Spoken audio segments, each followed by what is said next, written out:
داهاتنی 64مین گەلاوێژی پڕشنگداو لە تەمەنی حیزبی دێموکراتی کوردستانی ئێراندا. گەلاوێژە سپێدەیە ئاسمان شین هەڵگەڕاوە.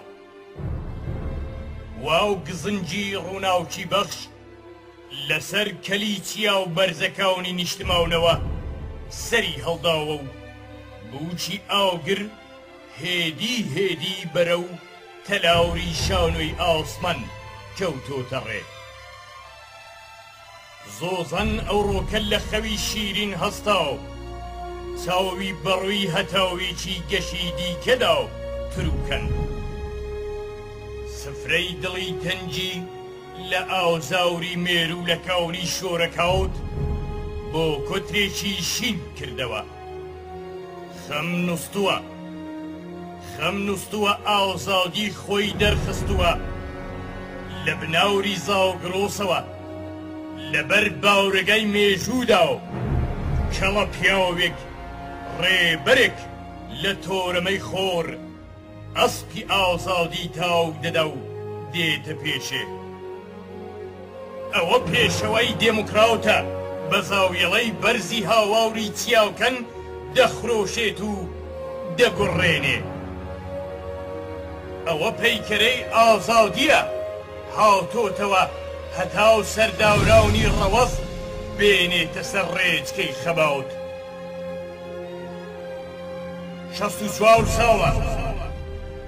64 ساڵە بە هاوری بە مێلاو قەراوزاوە.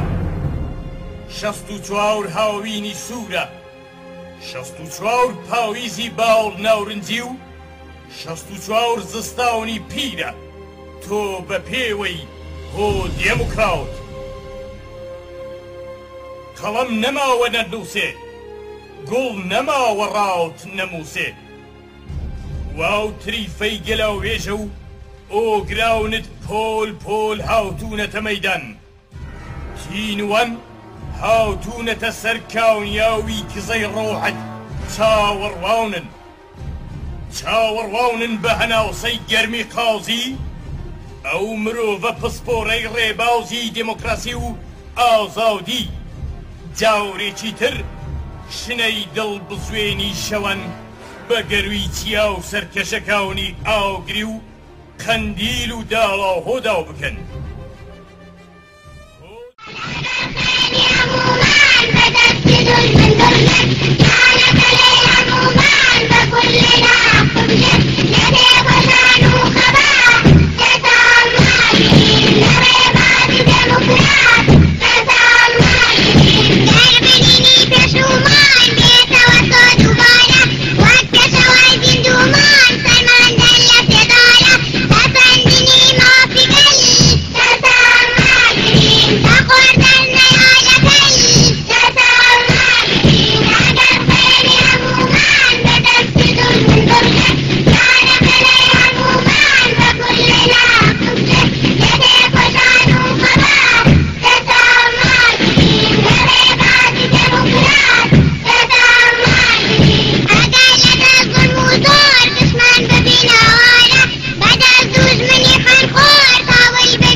ديمقراط أي أو برسترين وشيكا زيني بينوس ريتي بردوي واو بيستو بينزي قلاو بيجو كيتشي تمني برشاو ناوزيت بشستو شواور مومي رنگاو رنگ راوزاو وتوا أورو هموما ميواوني ججني لداوي بوني توين لتلاوريچی پرشکۆی مێژوودا و ڕیز بە ڕیز ئازادی خوازن قەتاورێنداوە و کڕنۆش بۆ ناوی بەرزت دەبن دیکتاتۆرە لە خۆ باوێکاونی سەردەم لەبەر ساومی بەژن و باڵاوت ئەژنۆیان کەوتۆتە لەرزە و داونە قڕوچەیان لێنیشتووە ئۆ کوردستان او کردستان پیرۆزت بێ 64مین زری کەی لە ئاومێزگرتنی ئاوات پیرۆزت بێ ناوسینی خۆت بە ناوسناومەی دێموکرات پیرۆزت بێ ئاشناوبوون لەگەڵ ڕێبازی سەربەخۆی کەڵە حیزبی گۆڕەپاونی سیاسەت و کورداویەتی مەکۆی ئازاویەتی و گیانبازی بێتچوە شێراونی دێموکرات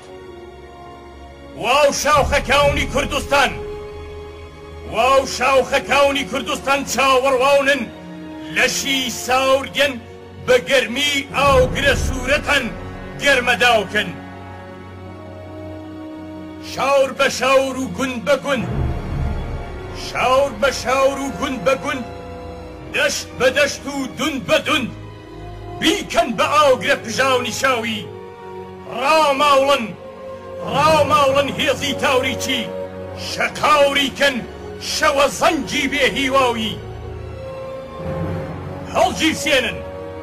هەڵگیرسێنن ئەو ئاوگرەی کە پێشەواو لە نێو دڵماناو هەڵی کرد هەموو شاخ و بناورەکەونی کوردستان چاوەڕواونن بەو ئاوگرەی لە چەخما و خەی دڵی پڕهەستی ئێوەوە بریسکەی دێ باوڕەنگی شینی دروشمەکانتان ببێتە تروسکەی هیوا و لە دەرونی دایکی شەهیداونی وڵاو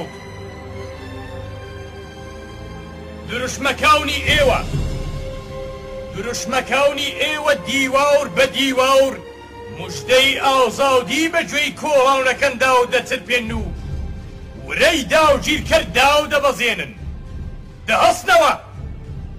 دەهەستنەوە 25 گەلاو وێژە و کۆرپەیدا هاتووی نیشتیماون جۆی قۆڵاوخی نرکەی دلێراونە تاونە زلی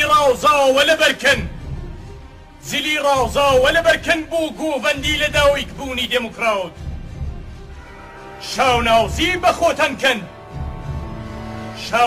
بە خۆتان کەن کە ئێوە میراوت گراونی یەکەم کۆماوری ڕۆژهەڵاوتینەوە بەڕاست لە شێرشاویەی حیزبی دێموکراتی کوردستاندا بە بڵاوکردنەوەی تراکت و نووسینی دروشمەکاندان بە